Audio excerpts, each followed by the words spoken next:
नमस्कार आदरणीय युट्युब दर्शक महानुभावहरू, यतिखेर तपाईहरू हेर्दै हुनुहुन्छ युट्युब च्यानल खेल खेलाडी र खेल खेलाडी युट्युब च्यानलमा आज म तपाईहरूलाई नेपाल राष्ट्रिय महिला क्रिकेट टोलीको जानकारी लिएर आएको छु।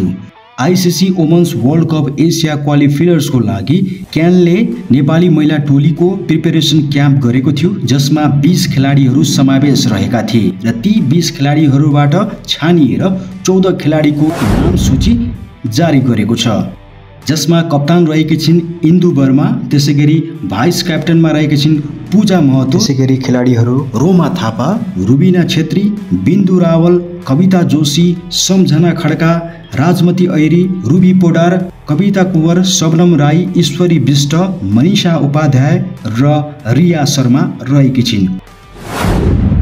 अब यी 14 खेलाडीहरूको squad team ICC women's world cup Asia qualifiers मैचको लागि थाइल्यान्डको क्रिकेट मैदानमा प्रतिस्पर्धा गर्न जानेछन्, जुन मैच 9 मेदेखि लिएर 20 मेसम्म हुनेछ, यानी कि वैशाख 26 गतेदेखि लिएर जेठ 6 गतेसम्म।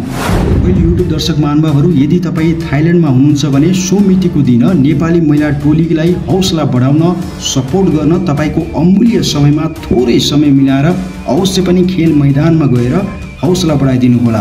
यसले नेपाली राष्ट्रिय क्रिकेट महिला टोलीलाई थप हौसला मिल्नेछ। मिति रहेको छ 9 मेदेखि लिएर 20 मेसम्म, यानी कि वैशाख 26 गतेदेखि लिएर जेठ 6 गतेसम्म।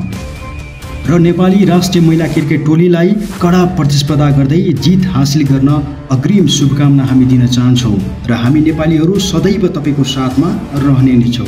वेल युट्युब दर्शक महानुभावहरू, आजको यो भिडियो प्रस्तुति तपाईँहरूलाई कस्तो लाग्यो? यदि राम्रो लागेको छ भने एक लाइक अवश्य गरिदिनु होला र साथै च्यानललाई सब्स्क्राइब पनि गरिदिनु होला। र म भने तपाईँहरूको लागि अन्य खेलका डिटेल्सहरू लिएर उपस्थित हुनेछु।